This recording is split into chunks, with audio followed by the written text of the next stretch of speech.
What's up all you lads and ladies? Welcome to another fascinating video in the world of comedy and Reddit. If you liked the video, post your favorite Reddit comment below, and I'll give you a shout out in my next video. Thanks to Comedy Cool in my last video who commented that he loved my video transitions. Thank you. Hope you enjoy this video about Rage Against the Machine on SNL. Today I learned Rage Against the Machine was permanently banned from Saturday Night Live for hanging American flags upside down for their set to juxtapose the host, billionaire and 1996 presidential candidate Steve Forbes. Wait. So, SNL booked Rage Against the Machine as the musical act, and on the same night booked the Machine as the host? What did they think was going to happen? Rage Against the... The funny part is that they knowingly booked a band named Rage Against the Machine. And they complained when the band did the most modest version of what's in their frickin' band name. Seriously, people. When someone tells you their personal truth, listen a little. You might avoid a lot of confusion and trouble. And booking them on the night when the host is a billionaire Republican candidate. Part of me thinks they did that on purpose. What better way to get people to tune into SNL when the musical guest is RATM and host is a billionaire? I'd want to see what happens. You can't. You have to leave the building. Now. What are you going to do? Rage against me? Machine that was raged against. Let's hire Rage Against the Machine and have the machine host. This band and their music and their message have aged like fine wine. As we move into 92 inches. Still in a room without a view. You got to know that when I say go go go, amp up and amplify. Frick you, I won't do what you tell me. Will you do what I tell you? Only if you ask nicely. Frick you, I won't ask you nicely. Actually I will, because you haven't done anything wrong. I don't know what else they would be expecting when booking RATM. The Replacements band was a lot funnier to watch. Seems like a combo fraught with peril. Like the time they had Sinead O'Connor scheduled as musical guest the same episode Andrew Dice Clay hosted. And Sinead O'Connor is another musical guest who deserves a full apology from the show, given she was 100% right. Her career was ruined for speaking the truth about the Catholic Church. They were raping kids and protecting the rapist even though they knew. Today I learned that kids are just discovering Rage again and it's freaking brilliant. In a sad way though, cause that means it didn't work. They should be obsolete. Zach De La Rocha recently featured on RTJ42.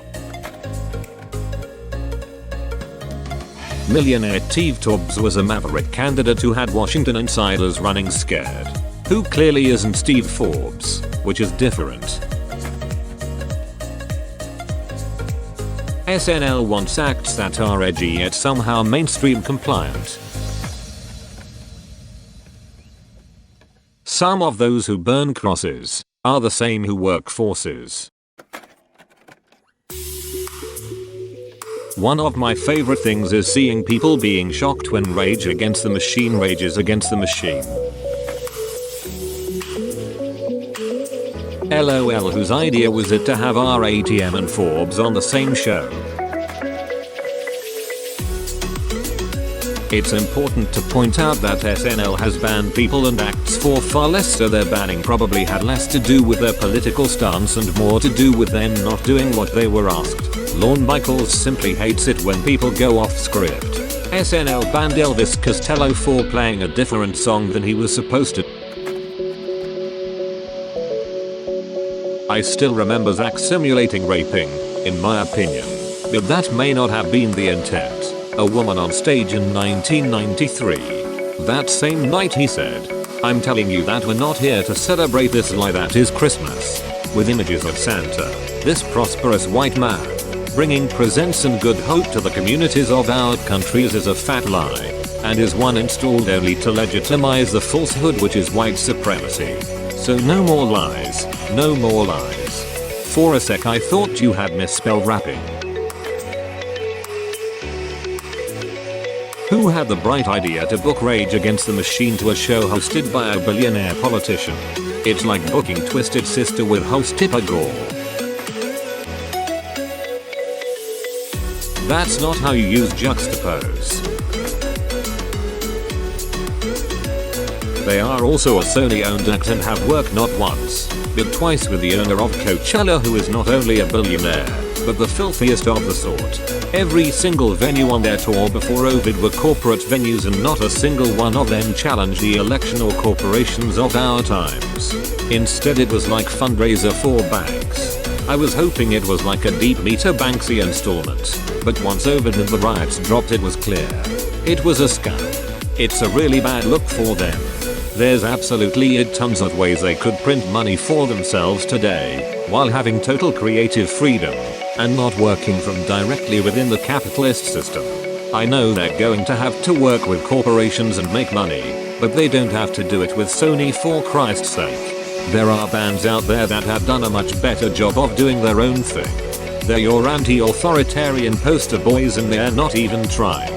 It's pretty disappointing.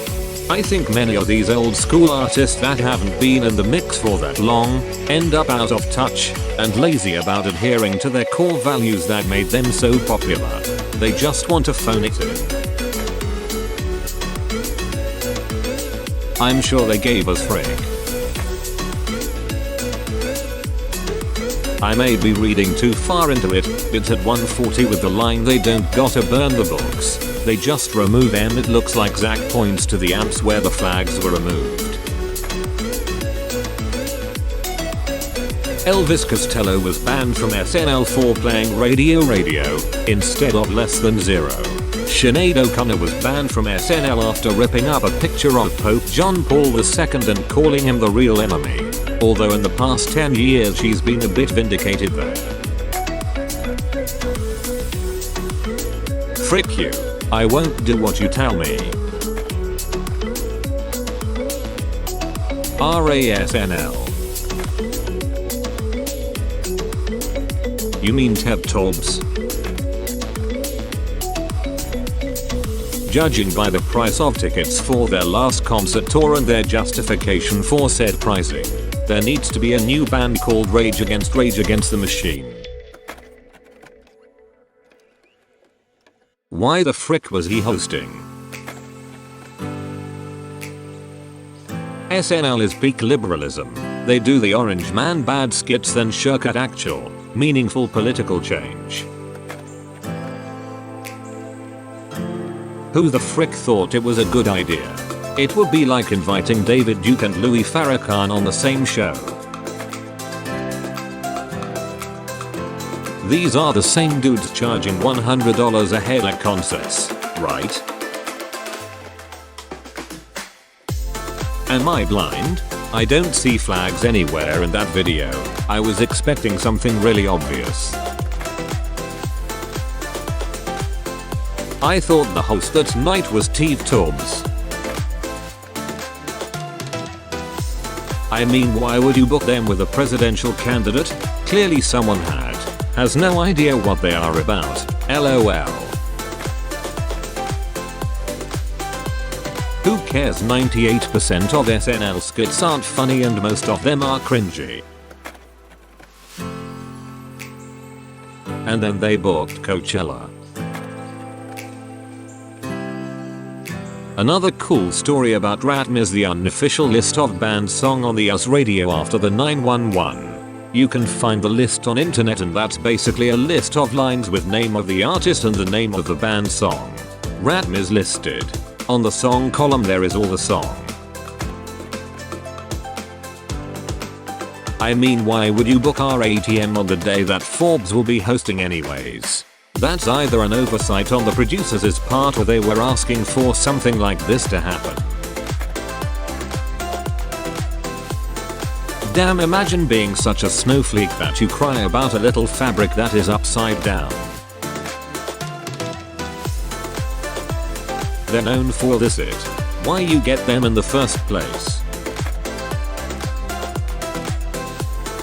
and today they would be hailed as heroes and invited to come back again. You must not know much about Lorne Michaels. Apparently a lot of the SNL members stood in solidarity with the band and were ashamed they got censored from the show. Rage Against the Machine that made us millionaires. Oh god, an upside down flag. The horror of it. Jesus Christ. Patriotism makes me wanna puke. Make sure to like, subscribe and hit that notification bell like it owes you money. Remember to post your favorite comment from the video in the comment section below for a chance to be featured in my next video. I hope you enjoyed this fantastic video and I hope you are all staying safe. Show a small channel some love by liking and subscribing. Take care. Pip pip cheerio. Much love from me, Matt British.